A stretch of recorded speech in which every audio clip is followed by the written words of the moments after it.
Good evening and welcome to Self-Care Tips. I am Irene Joroge, and we're going to look at the issue of making the transition from the city to country life. With devolution, a lot of new opportunities have opened up in smaller towns, and this means a lot of people are moving. There are many opportunities. One of the first things you're going to notice about small towns as soon as you begin to settle there is that people talk about others all the time. This is because everybody knows everybody else, and they do talk about the new faces, and this can be quite serious if you're not ready for it.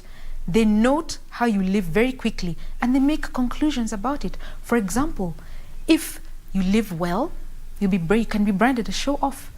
If you live a simple life, they'll say that you came to the country because you were desperate in Nairobi.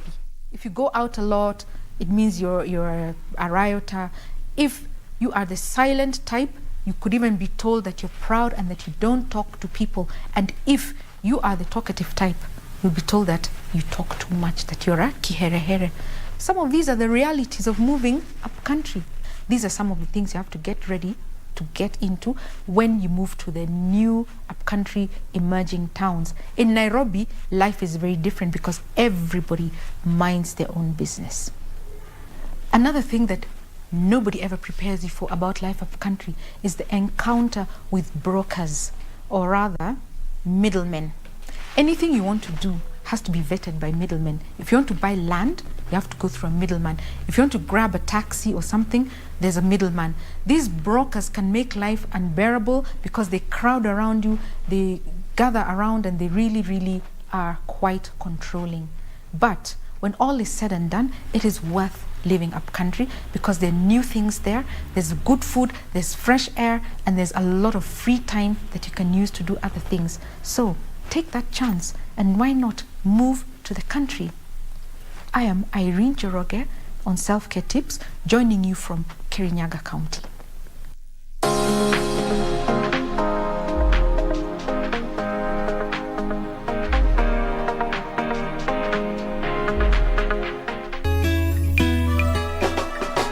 Vitimbi Jumatatu hii. Jumuika nasi siku ya Jumatatu ili upate uhondo kamili kwenye vitimbi. Hiyo basi usikose burudani tosha kila siku ya Jumanne hadi Alhamisi saa 1:35 katika tamthilia ya Maza.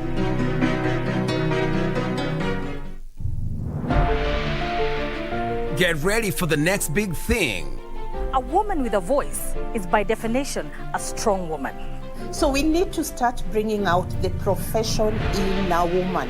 When we demonstrate, they will come when we've been tear gassed, not when we want to pass the message. The Dada's Show is back, a show where women get to be themselves and discuss real issues. She cannot allow other women to come on the same space because she's getting different privileges from men. So akiona mwanamke, ako like, this is a competitor.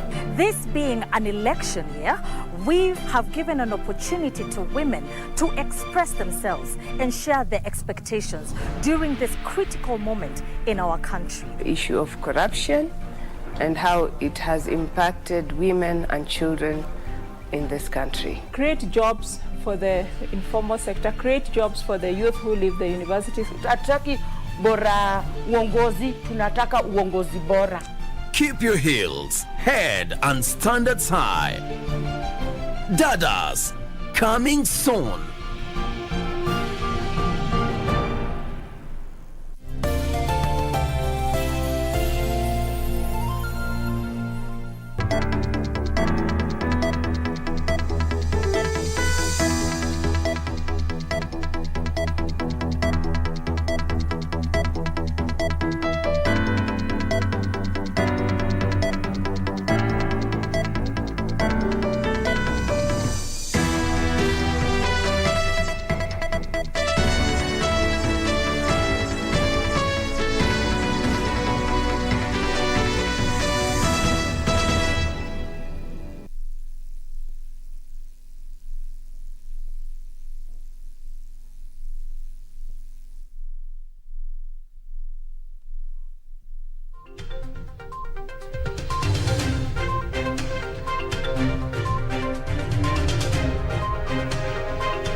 Good evening. You are in time for KBC Prime Edition, this 5th day of April 2022. The time, 9 p.m. East African. Coming to you live from Broadcasting House right here in Nairobi, Kenya. And thank you so much for joining us. A very warm welcome to this live broadcast. Kenya's COVID-19 positivity rate reduces to 0.3%. This even as Shanghai now puts the entire city on lockdown following a surge of the infection. And right here at home, we're expecting the budget to be read in 2 days. A budget of 3.3 trillion. And Treasury proposes that the Kenya revenue collects 2.1 trillion shillings. All that coming up in this live broadcast, beginning right now with our top stories.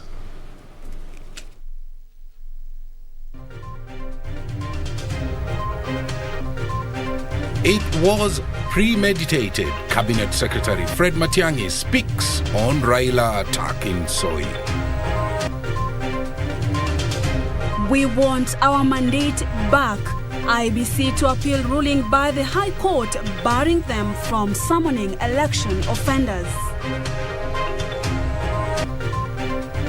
And the fuel shortage crisis continues as motorists endure another day of major supply disruptions.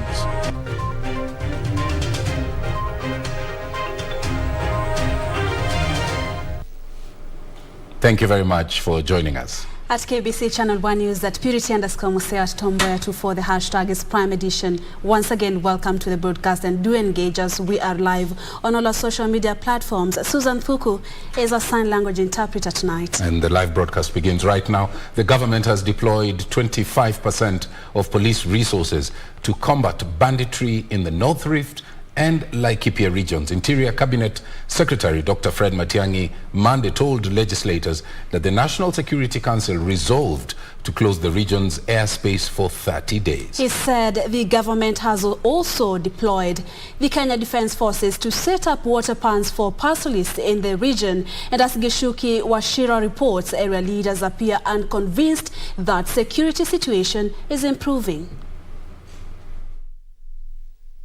Interior Cabinet Secretary Fred Matiang'i, appearing before the National Assembly Administration and Security Committee, attributed insecurity in North Rift and Laikipia to proliferation of illegal firearms, political incitement, high levels of illiteracy, and historical land disputes between communities. Matiang'i informed MPs the government had deployed 25% of police resources in the region to keep law and order. Close to about 25% of our policing resources in the country are spent virtually on that belt of our country. We have kept increasing numbers of our police officers, and now we have come to a point where we are embedding specially trained teams. Banditry has complicated the lives of thousands of Kenyans residing in parts of Laikipia, Baringo and Elgeyo Marakwet counties.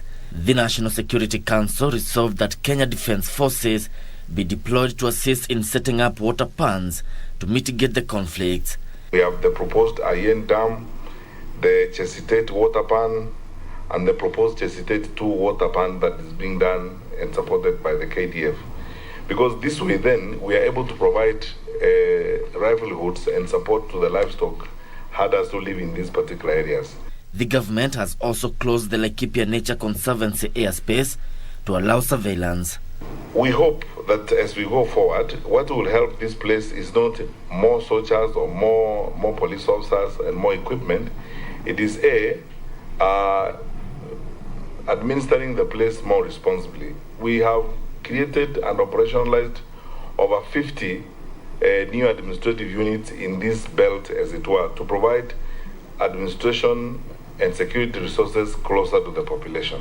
While the government maintains security situation in the region is improving, MPs from the north maintain the government is not doing enough. On the road going from Marsabit town towards Turbi, there was a massacre of a small vehicle. All the occupants of that vehicle, 7 of them were dead. And the killing is even the road is insecure. Acknowledging the conflicts in North Rift and Laikipia regions are caused by a host of factors, the Ministry of Interior is confident that the efforts they have put in place will grant them a win in the war against banditry. Reporting from Parliament, I'm Gishoke Washira. On to our continued coverage of the election preparedness. The Independent Electoral and Boundaries Commission says that it will appeal the ruling by the High Court that stripped its Electoral Code Enforcement Committee of powers to summon any witness or candidate found to be in violation of the Electoral Code of Conduct. IBC Commissioner Irene Cherop Masit says the commission did not act in vain when it summoned Murang'a County Woman Representative Sabina Chege over her claims of rigging in the 2017 general election. An exclusive interview with KBC English Service, IEBC Commissioner Irene Masit said the Commission welcomes the High Court decision exonerating Murang'a MP Sabina Chege and was still studying the judgment. We've just petitioned the court on appeal. We are a law-abiding commission and we abide by what the courts say. So we are going and we'll keep you posted. I know it will be in public domain. This committee is anchored in law. Actually, it's in the Elections Act. It's law. We are studying actually the judgment and we'll be giving our opinion on the same soon. Justice Anthony Mrima on Monday ruled that IEBC committee does not have powers to issue summons. He held that the Commission's Code of Conduct does not apply as political candidates seeking elective seats have not yet been determined, hence are not binded by the code. Chege had made remarks at a political rally claiming that the 2017 elections might have been rigged. This comes as Gatundu South MP Moses Kuria awaits the disciplinary committee hearing on 7th of April in a probe following his vote rigging claims. On 30th March, IEBC Chairman Wafula Chebukati said the matter was legally before the committee, dismissing preliminary objections raised by Kuria's defense team on jurisdiction of the committee to hear his case. For Prime Edition, I'm Ben Troinjue. On to counties and finance. The Council of Governors, COG, has threatened to move to court to compel the National Treasury to release 48 billion shillings meant for county governments in outstanding balance of the share revenue in the financial year 2021-2022. And the Council of Governors Vice Chairperson James Ongwae said unless the National Treasury provides an overdraft to help cushion counties from the delay in the disbursement of the funds, services across all counties could be paralyzed. Here is more with Ben Chumba.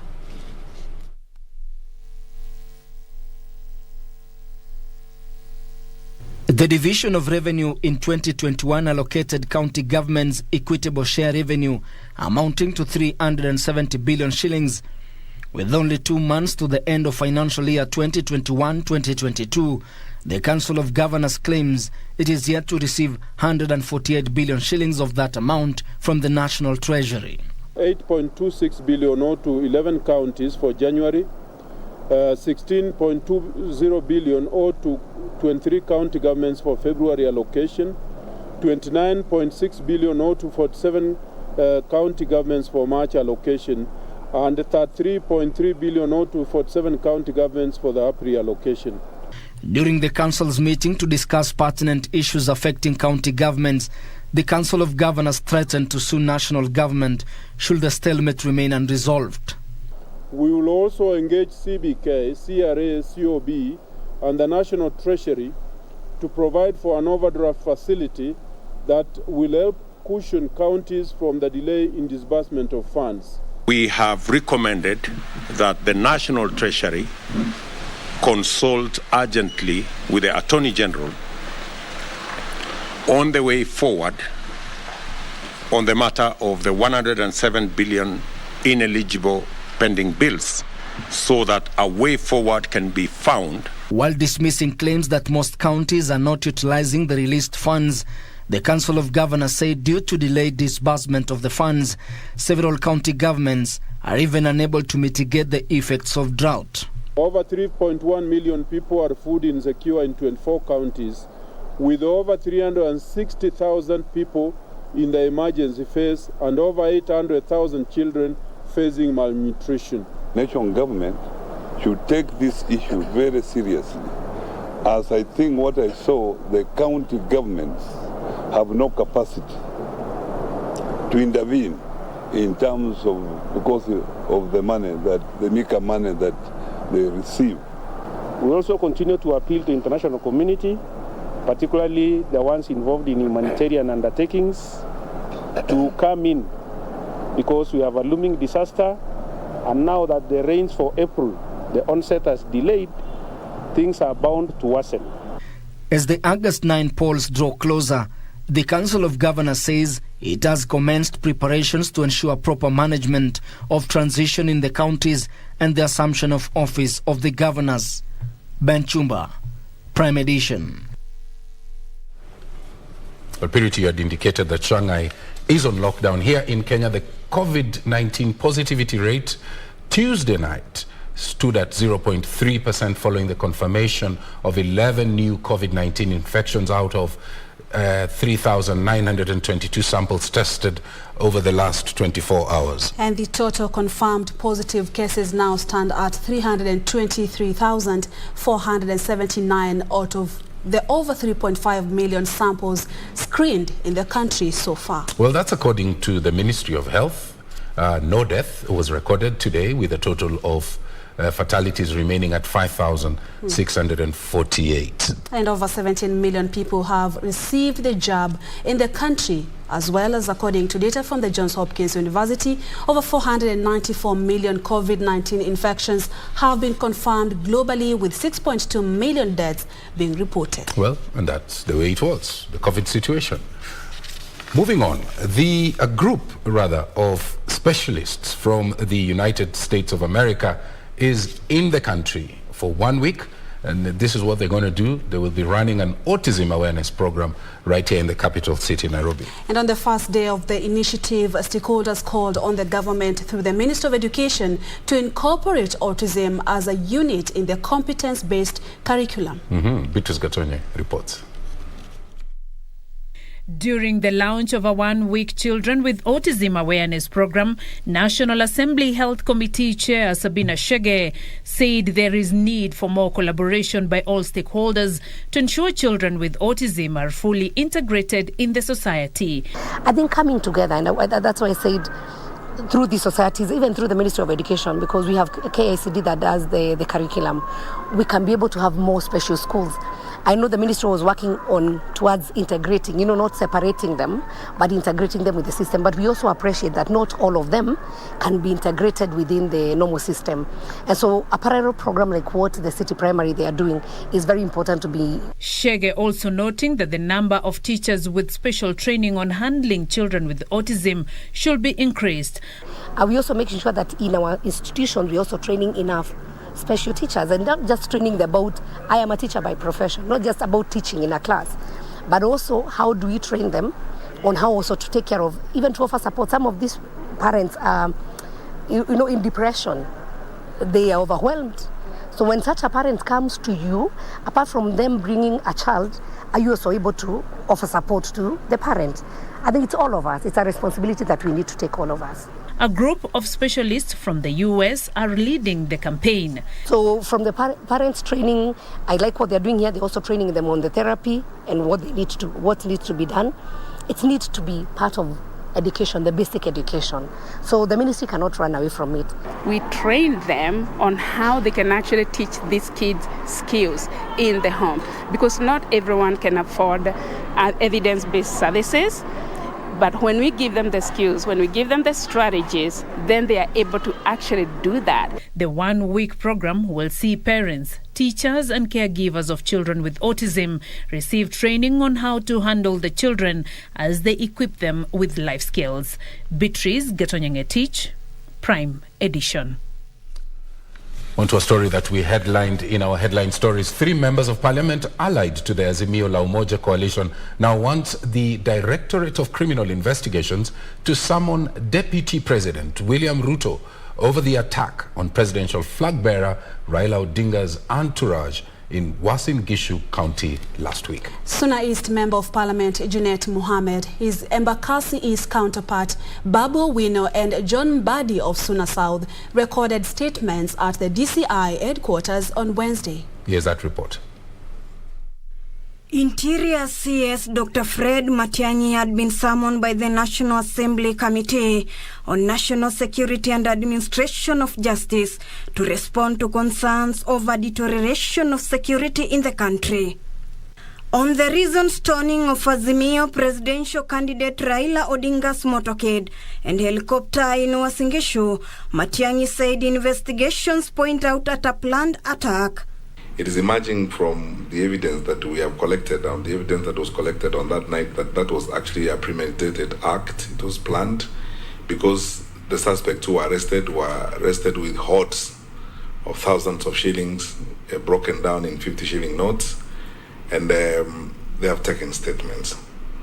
Clearly there must have been some choreography. Matiang'i said they are conducting forensic investigations to unearth more evidence warning that swift action will be taken on whoever organized the violence. While enumerating the recent attacks on politicians, Matiang'i, however, said the incidents were isolated.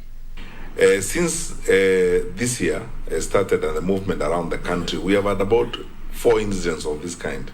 There was an incident in Busia involving the deputy president. We have people we have arrested who are in court on the matter.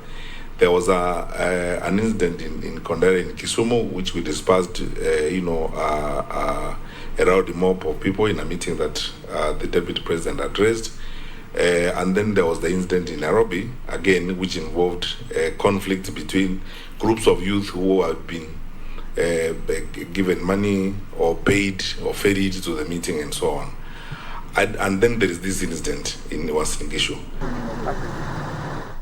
He spoke as Suna East MP Junet Mohammed, Babu Owino of Embakasi East, and John Mbadi of Suba South presented themselves to the DCI headquarters to give their version of events that led to the attack of Raila. I was personally present that day in that scene, and what I saw is an episode that I will not wish to see again in my life, because I saw death with my own eyes. This is something that is unacceptable, something that should not happen in our country. If you see the way they were behaving and conducting themselves and communicating, and the kind of defiance that came from this youth, it is clear that someone had organized these youth. Hiyo siku kifo ilituvisit na Mwenyezi Mungu alitusaidia. The trio wants investigations carried out and the culprits brought to book. The government is going to take action. We have been promised that nothing is going to be left, no stone will be left unturned. And I hope this time, seriously, no stone will be left unturned. We want to call upon the security operators to be able to go and arrest those people immediately, so that we can be able to put this thing to rest. This as Women Mediation Network Kenya called for political sobriety as election fever heightens. Misuse of the youth by these politicians, whether they're presidential aspirants or whether whoever it is, must stop. The women of Kenya are saying, stop putting our children at those levels of violence. The women leaders say peace is paramount, even as they start collecting 1 million signatures around the country to call for peaceful campaigns.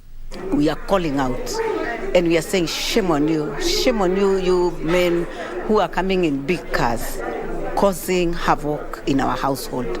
I say no as a governor aspirant, and I want all the men we are competing with to stop giving the young men handouts. Ruth Wamboy for Prime Edition. Well, very well. The Amani National Congress leader also made some comments. He said Kenya Kwanza Coalition member parties will ensure that there is democracy prevails within their party primaries. That story is going to come up absolutely shortly. After this break. We'll also be telling you how UDA primaries will be held mid-month.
Do you have a news story to share with KBC? Get in touch swiftly on email news@kbc.co.ke or call 0723-892-654 or 0734-780-124.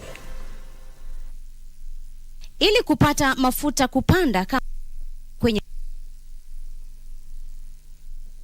star 397 hash. Nashukuru serikali kwa kuongeza bei ya mafuta. Sasa niko kwa highway na hakuna traffic hata kidogo. Naomba serikali iendelee hivyo, tubaki tu watu ya gasla na heavy machine peke yake. Pia mimi naomba huyu serikali waseme kama gari yako ni below 3000 cc, gari yako ili kupata mafuta kupanda kama skiza tune, bonyeza star 811 star 397 hash. Star 811 star 397 hash. As times changes, technologies grow, and so you need to be in the know. We are looking into matters, technology and education. We bring you tech news from all over the world. Me, I understand science revolves around life. Tech policies and programs. Take on Tech has your back. Coming to your screens every Saturday at 4:30 p.m. only on KBC Channel 1. Join me, Stephanie Ayeta and Grace Givaga as we serve you with only the best tech updates the world over.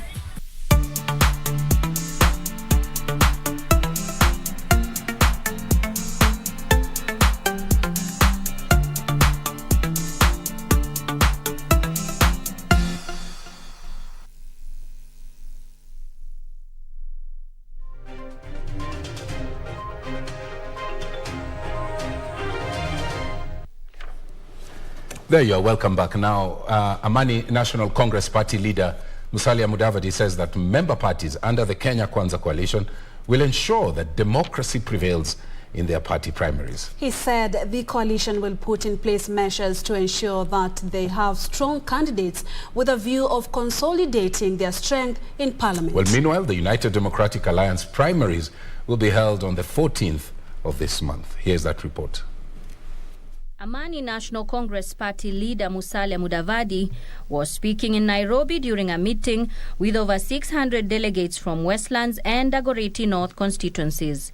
He said he ditched Azimio for lack of sincerity. Tulieleza kinaganaga kwa nini tumehama kule. Kutokuwa na uaminifu kwa Azimio. Udanganyifu mwingi. Wanataka mambo ya self-preservation. Walidanganya ni handshake ya kuleta watu pamoja. Lakini haikuwa handshake ya kuleta watu pamoja. Ilikuwa handshake ya kupanga urithi wa kisiasa. Mudavadi also spoke against political hooliganism and called for impartiality in dealing with the vice. Wale walirusha, kama mtu alirusha mawe kwa ndege huko Eldoret, ni makosa. Lakini hata yule alirusha Kisumu ni makosa.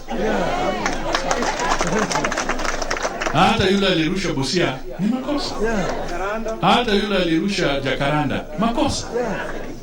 Hata yule alirusha Kibera makosa. Hata yule alirusha hapa Keno watu wawili wakakufa makosa. Moranga. Kwa hivyo ukizungumza kwa yote. Kwa nini unataka useme tu ni upande moja? Meanwhile, the United Democratic Alliance National Elections Board has stated that nominations for all the wards, constituencies and counties will be held on the 14th of April 2022. UDA National Elections Board Chairman Anthony Mwaura also ruled out issuance of direct tickets to aspirants and warned aspirants found violating the party's code of conduct that they risk being disqualified. 10th April, aspirants are notified of appointed presiding officers and polling center cracks. On that 10th April, all the people who will be identified to be our presiding officers and the polling centers cracks will be shown to our aspirants. 12th April, training of presiding officers and polling cracks. 13th April, briefing and correction of nomination materials, and proceeding to polling centers by presiding officers, polling clerks, and security officers. 14th April, accreditation of agents and our nominations.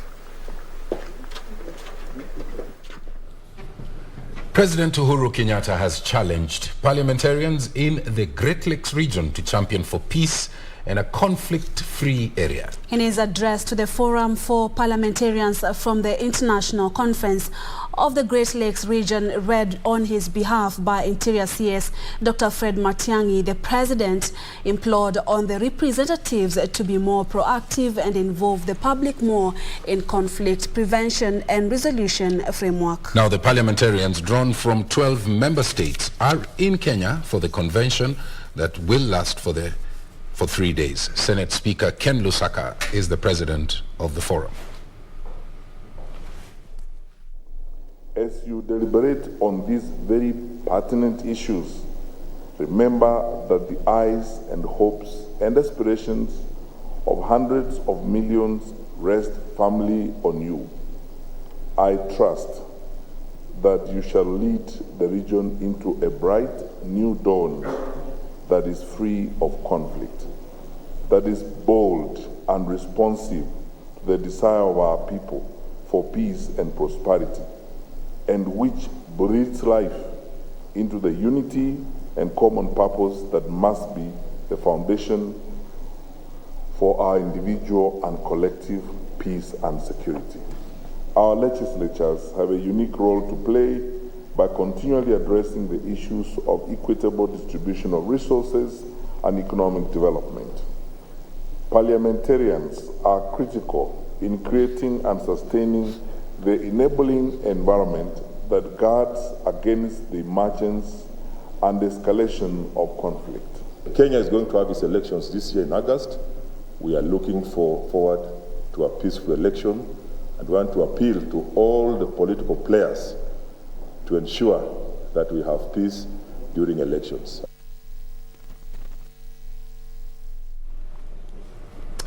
Now, a family in Dandora, Nairobi County is still searching for their son who went missing on December the 30th, 2021 last year. 6-year-old Sean Hendrin Hamilton was last seen in Dandora Phase 4 wearing a light blue t-shirt, a black trouser and black shoes. Carol Sean's grandmother says, though epileptic, he is a loving and jovial child and one with information on his whereabouts should contact the nearest police station. Tarehe 30, Thursday,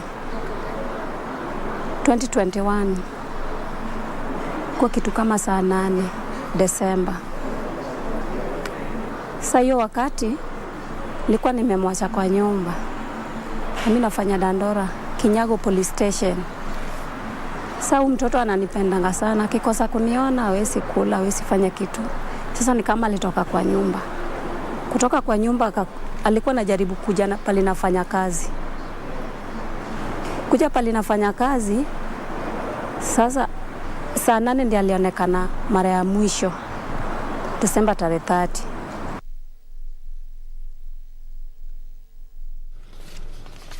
Now, the court has dismissed a petition filed by the Busia Governor Sospita Ojamong seeking stay of proceedings of his graft case over claims that he has another pending application at the Court of Appeal. Ojamong was charged with the loss of 8 million shillings belonging to Busia County in 2020.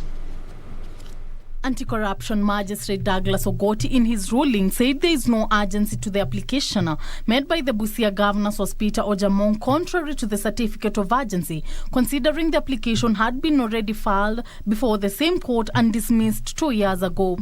That they are seeking orders already denied at 3 levels of the hearings previously.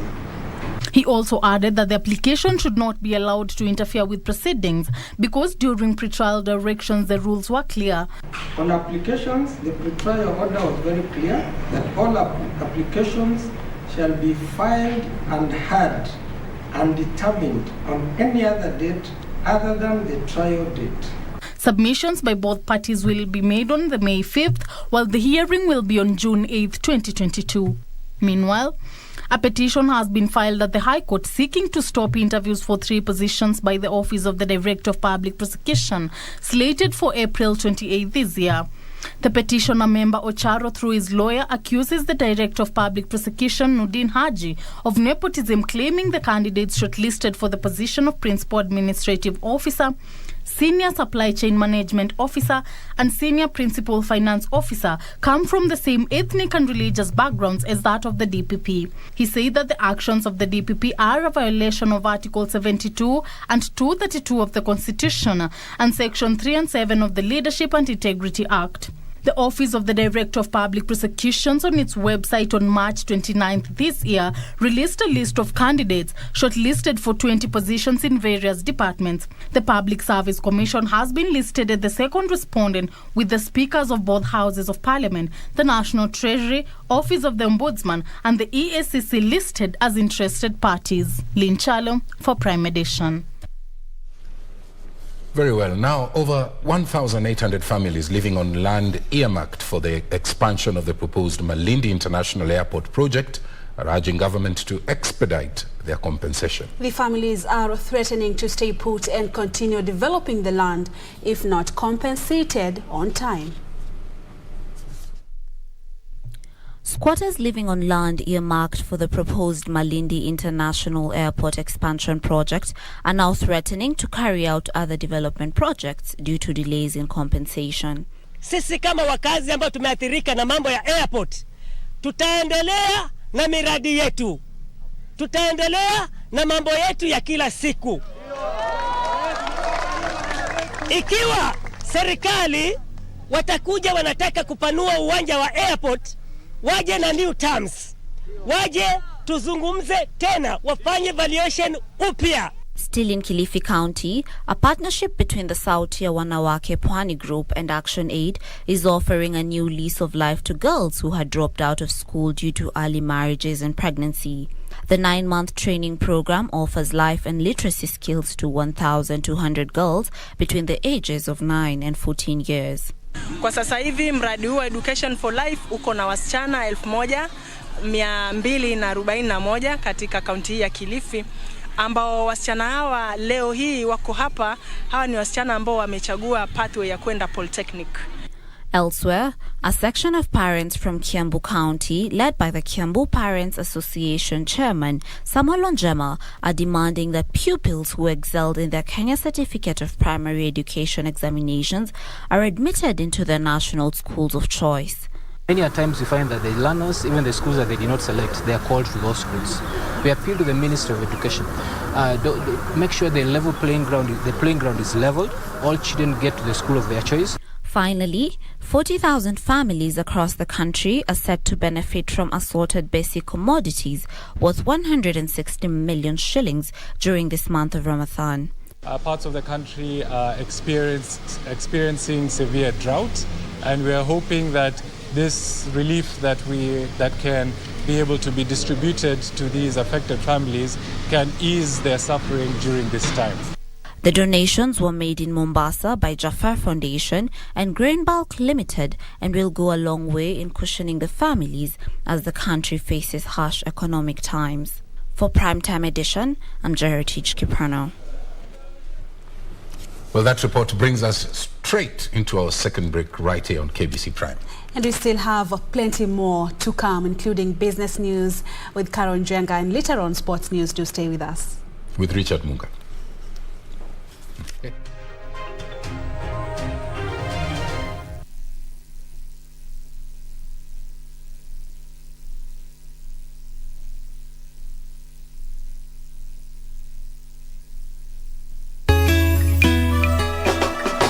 Vitimbi Jumatatu hii. Jumuika nasi siku ya Jumatatu ili upate uhondo kamili kwenye vitimbi. Hiyo basi usikose burudani tosha kila siku ya Jumanne hadi Alhamisi saa 1:35 katika tamthilia ya Maza.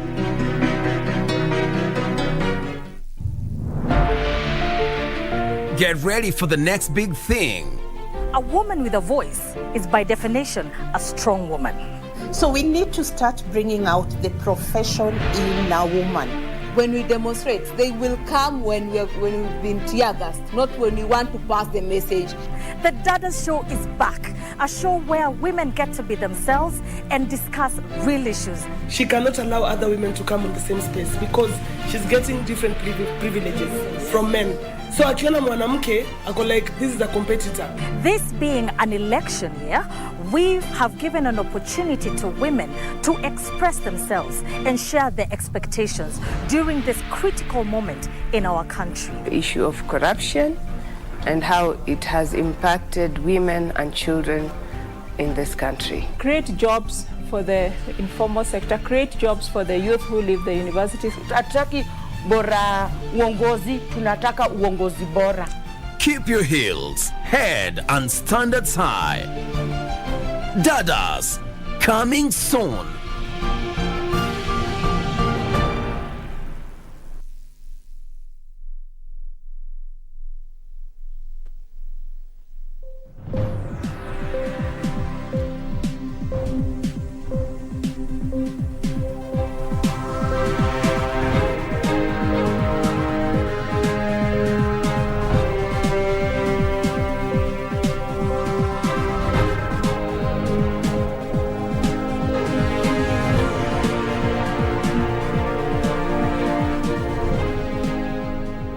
Let's now take a look at the business news of the day. And news just in, the Insurance Regulatory Authority has placed Resolution Insurance Company Limited under statutory management. IRA says the company has been facing challenges, particularly relating to its ability to meet its obligation. Now, from now henceforth, Resolution Insurance Company is not authorized to transact any business regarding insurance. So, Policyholders Compensation Fund has been appointed as the statutory manager of Resolution Insurance Company Limited. Now, moving on to other stories of the day, motorists endured another day of major fuel supply disruption on Tuesday, with hours-long queues witnessed at petrol stations that had fuel. A spot check by KBC found that petrol stations which had supplies rationed the fuel, capping purchases at 2,000 shillings per customer. The situation was an improvement from what was witnessed over the weekend and on Monday after the government announced the release of 34.4 billion shillings to settle fuel subsidies owed to marketers. Tuesday afternoon, tens of motorists and border riders queued for hours to fuel, while others were turned away as the pumps ran dry at some petrol stations. Most petrol stations have run out of stock, and motorists could be seen driving in and out of the petrol stations in search of the scarce commodity. All the way from Gong Road, kuzunguka huko line kubwa ile iko na mafuta ni chache, alafu baadaye nikapata huko duka. Center hakuna mafuta, industry hakuna mafuta. Sasa nimetoka industry huko Road A hakuna mafuta. Kwa Westlands 4. So hii nikapita hii shell iko hapo Kenyatta Avenue, alafu nimekuja hii. So kama hii ni ya 7. In Nairobi, some filling stations received supply but capped purchases to a maximum of fuel worth 2,000 shillings. Hii shida yenye iko, huwezi kunywa mafuta mingi, unaambiwa ukunywe ubakishie wenzako. Most businesses have been brought to a standstill as the fuel shortage continues to bite. Long time on the queues. I was to travel in the morning to Garissa. I could not travel because there was no fuel. That 1 hour and a half, that one and a half hours nimepoteza mahali kule, nimekuwa nimebeba client wawili watatu. The situation has not eased up in most parts of the country despite the government releasing 34.4 billion shillings as the subsidy owed to fuel marketers. The fuel crisis that started last week in North Rift and Western Kenya triggered panic buying that saw some fuel stations increasing prices above the recommended prices. The fuel availability situation in Mombasa and Kisumu has improved. I think you can see the lines moving. So even if you go to Obote Road, everywhere, Nairobi Road, I think the fuel is now at least it's available. Tumekuwa kama bahati pia, tumepita hapa tukapata gari linalotoa mafuta na sisi tukaunga line, pengine kutokana na hatua ya rais jana, huenda kukawa na afueni. Motorists are, however, still moving around with jerrycans to buy reserves just in case of another shortage. In Parliament, Garissa Town MP Adan Duale sought answers on measures put in place to avert another fuel crisis and a breakdown of the monthly fuel subsidy disbursement. The chairperson provide the total amount of money collected under the fuel levy, under the Petroleum Fuel Levy Fund. 3, could the chairperson provide a breakdown of reimbursements of fuel levy fund? Now we focus on the pre-budget story, where this year's budget is about 3.3 trillion shillings. To finance the budget, the National Treasury has proposed that the Kenya Revenue Authority collect 2.1 trillion shillings, while 300 billion shillings is to be raised through appropriation in aid, 47 billion shillings from grants, and borrow the remaining 846.1 billion shillings. Here is our reporter Regina Manyara with the details. In the current financial year, the Kenya Revenue Authority has been tasked with collecting 1.8 trillion shillings. In this year's budget, the National Treasury is proposing to increase the tax collections target on the Kenya Revenue Authority by 300 billion shillings. The National Treasury expects that in the next financial year that begins in July, the Kenya Revenue Authority would collect 2.1 trillion shillings. On paper, it looks good, but tax and economic experts think this would be an uphill task for the Kenya Revenue Authority, given that this is an election year, as well as the impact of high fuel prices, the Russia-Ukraine war, high crude oil prices, as well as the COVID-19 pandemic that has disrupted the global supply chain and affected key sectors of the economy. Looking at part of the effects that the country is going through right now, either through the drought, the imports, the foreign exchange is going out of hand. I think there's an estimate that we are going to hit around 130 Kenya shillings to the dollar. That is something that is alarming, because it will make our imports very, very expensive. This is despite the recovery that has been reported in some sectors, such as the financial services sector, that has seen banks reporting supernormal profits, and the hospitality industry, whose figures have recovered to pre-COVID levels. So 2022, we have a big opportunity, and we can see that in our forward bookings, particularly from June onwards. But again, it's not that we've recovered necessarily. The world isn't back to normal. The National Treasury has also indicated that the government plans to raise 300 billion shillings from the appropriation in aid, which is cash raised by public entities through rendering services to the public. In addition, the government expects 47 billion shillings in grants to finance the budget. However, this leaves a deficit of 846.1 billion shillings, which the government plans to plug by borrowing 275.9 billion from the external market and 570.2 billion shillings locally. With regard to the debt, I think there is no doubt that our debt will need to be restructured. That is, from all the indicators we are looking at, to raise the sort of funds required for debts that are actually maturing now, there is going to be need to restructure the debts and to talk to the various lenders about this. The National Treasury projects that the fiscal deficit inclusive of grants would be at 846.1 billion shillings, which is 6% of GDP in this year's budget. Regina Manyara reporting for Prime Edition. The last 10 years saw an increase in allocation towards several infrastructural projects year on year in a bid to spur economic growth and improve service delivery. The Jubilee administration has been banking on infrastructure projects as a multiplier effect for economic growth. Today, we track the projects, their capital injections and impact of the budgetary allocation towards them in the last 10 years. Kenya's investment in infrastructure stands at 6.5% of GDP per annum. It is reported that the country's infrastructure quality was also at 53.6, with 0 being the worst and 100 being the best in the scale. Infrastructure, wengine wanasema munafanya mambo haya kwa nini?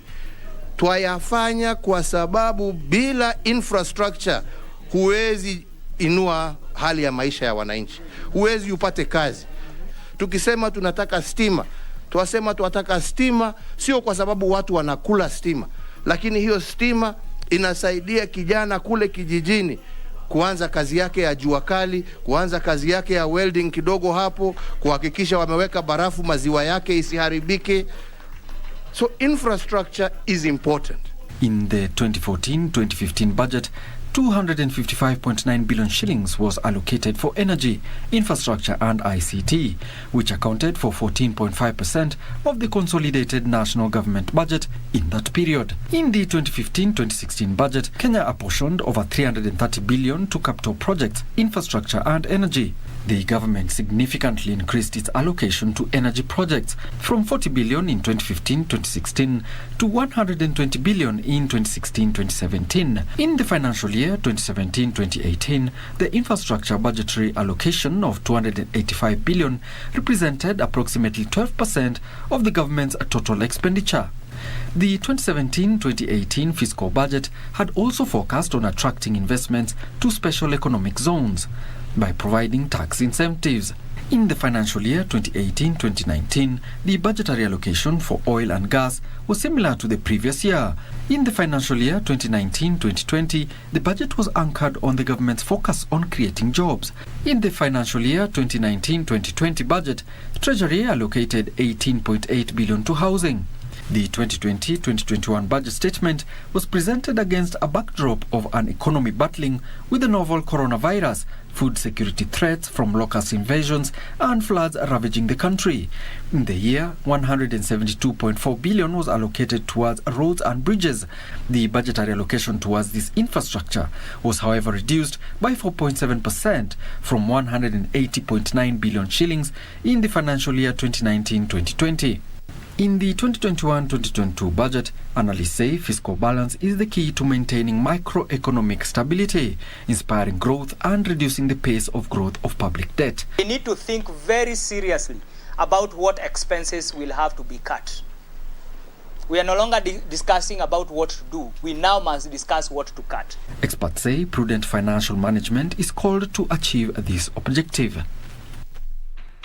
Private sector firms were forced to reduce purchasing of goods in March in what Stanbic Bank Kenya attributed to higher cost of inputs. According to Stanbic Bank, Purchasing Managers Index dropped from a reading of 52.9 in February to 50.5 in March, signaling a slower and only marginal improvement in the health of the Kenyan private sector economy. Details of this and other stories in our corporate brief. The latest Stanbic Bank Purchasing Managers Index indicates that price gauges for both business costs and charges reached their highest levels since early 2014, as purchase prices were pushed up by the war in Ukraine and taxes. The report indicates that economic activity continued to expand last month, but at a slower pace than the previous month. The slowdown was driven by rising inflation, which resulted in slower demand by consumers and a contraction in output by producers. Meanwhile, UAP Insurance Kenya has posted a 543 million shillings in pre-tax profit, which is a 25% dip on the 720 million shillings that the underwriter posted for 2020. The firm attributes the dip in profits to property revaluation loss of 600 million shillings that was triggered by expiring lease contracts and downward renegotiation of rent to align with the market rate. Net claims incurred increased by 20% in line with business growth on account of a spike in motor and medical claims.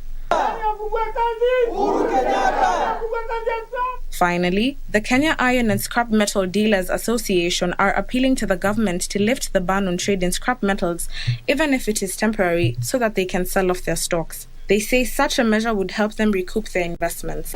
Sisi tulifungiwa kazi kama tuko na stock. Hatukupewa hata muda wa kuuza stoko yetu. As an association, we have put various parameters to see that we are locking out anyone who's going to be involved in the vice of vandalism. Key industry stakeholders in the Scrap Metal Union are now calling for an immediate course of action from the government with regards to the ban on the sale of exports on scrap metal. The leaders are now urging the president to give them direct measures to address their current crisis, as they say, enough is enough. Reporting for Prime Edition, I am Dutamo Kami. Thank you, Duta Mukami. And that is how we wrap up business news for tonight. My name is Carol Jenga. But before I go, here is the county fact file. And tonight we focus on Samburu County.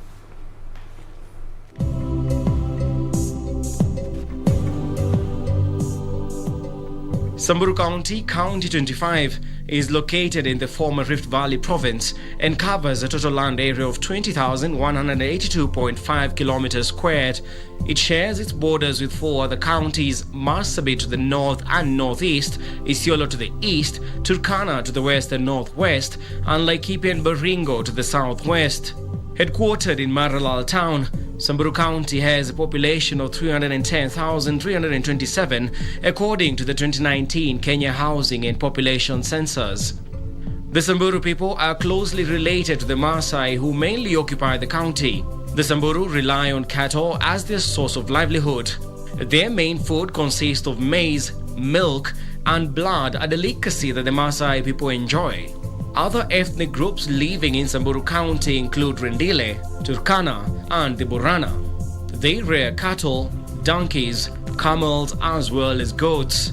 Samburu County has 3 sub-counties, that is Samburu East, Samburu West, and Samburu North, covering the county's 21,000 kilometers squared. The county comprises 3 constituencies: Samburu West, Samburu North, and Samburu East, with 82,787 registered voters as per the 2017 Independent Electorate Boundaries Commission register. The main economic activities in the county are tourism, pastoralism, and commercial businesses. Samburu County is a paradise for travelers seeking fun, adventure, unique cultural experience, or just pure solitude off the beaten tracks and the fast lanes of urbanization. The nerve center of wildlife conservation and tourism in the North Rift region is Samburu National Reserve. It is home to herds of elephants, incredibly pleasant to watch, especially when they converge at the Wasinyiro River in the late mornings to drink, bath, and play. Samburu County government is headed by Governor Moses Kasaine Lenol Kulal, a member of the ruling Jubilee political party.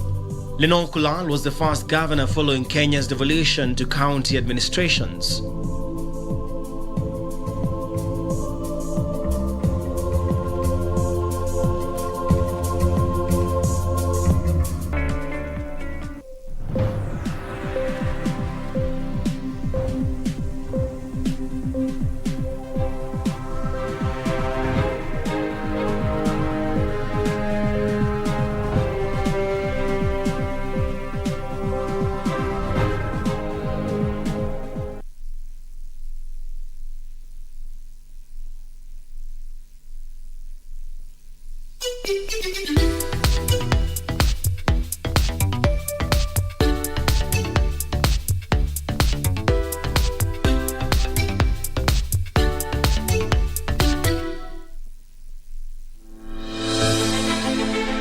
Are you an aspiring candidate in the upcoming general elections? Do you want your agenda and manifesto to reach your voters effectively? At KBC, we have the most comprehensive and credible online platform that has profiles of all prospective candidates. Log on to www.kbc.co.ke/2022 aspirants and let Kenyans know more about you, your past achievements, your manifesto, and your development agenda once you get elected to office.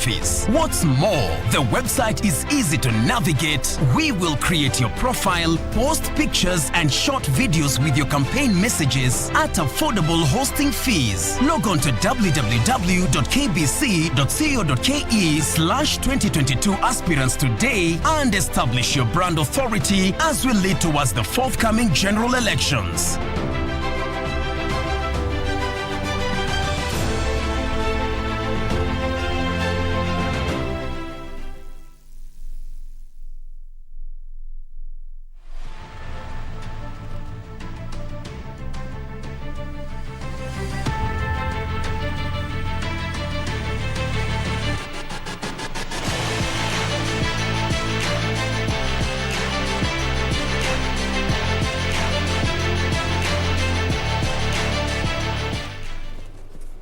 Oh, good evening, and as always, it is an honor to have your company for the KBC Sports Update with me, Richard Munga. To a top story tonight, whereby Athletics Kenya President Jack Tuwei says only athletes who meet the Athletics Kenya requirements will be invited to participate in the national trials for both World Championship and the Commonwealth Games. Meanwhile, Special Olympics Kenya is going to partner with sports journalists in a countrywide pre-election peace touch run that is geared towards promoting peace. Speaking at a press briefing, Athletics Kenya President Jack Tuwei said it is sad to see young people end their careers prematurely because of engaging in doping activities.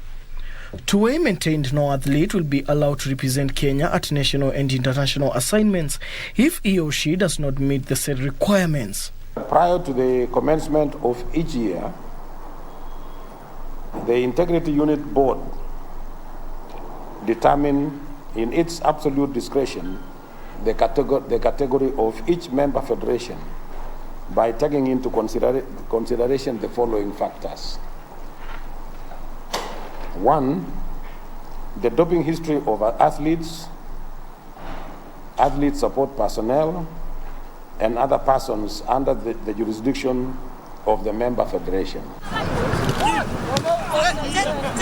Meanwhile, the Special Olympics Kenya will partner with sports journalists in a countrywide pre-election peace touch run geared towards promoting peace. Speaking during a seminar at the University of Nairobi, SOC Sports Manager Vincent Mungai noted that sports journalists in Kenya have been sensitized on the need to understand the rules and regulation of the sport. Special Olympics Kenya says understanding dynamics of sports will foster good practice by disseminating information. Today what we are doing is we wanted to create synergies with the journalists so that at least we can be able to come up with areas of, let me say, reporting. In case for Special Olympics, as we deal with athletes with intellectual disabilities and they engage in sports. For Prime Edition Sports, I'm Daniel Mwendwa. Well, as always, thank you, Dan Mwendo, for that report. Meanwhile, the National Olympic Committee of Kenya has commenced the second edition of Elite Youth Camp at Kenyatta University Ruiru campus. Coaches who underwent training in preparations for the youth camp last week have already reported to camp alongside NOC Youth and Elite Commission members to prepare for the athletes. The camp will feature athletes aged between 12 to 18 years from various federations as well as different counties. The athletes have already started reporting to camp, led by handball, taekwondo and triathlon. The official opening ceremony is set to take place on Thursday at the Kenyatta University.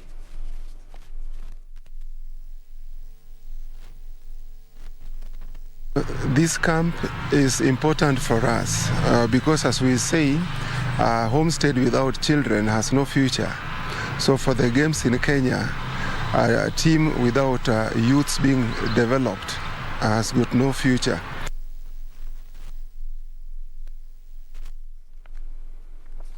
Well, internationally, Arsenal boss Mikel Arteta apologized for his side's performance in their surprise 3-0 defeat